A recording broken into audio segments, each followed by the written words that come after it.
రగిలే రాళ్ళని పునాది చేసి ఎదగాలని, తరిమే వాళ్ళని హితులుగా తలచి ముందుకెళ్ళాలని,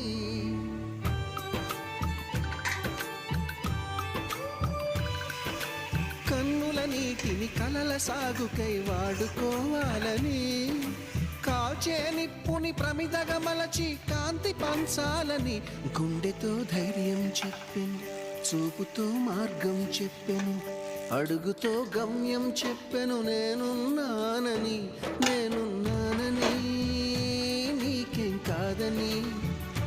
నిన్నటి రాతని మార్చేస్తానని.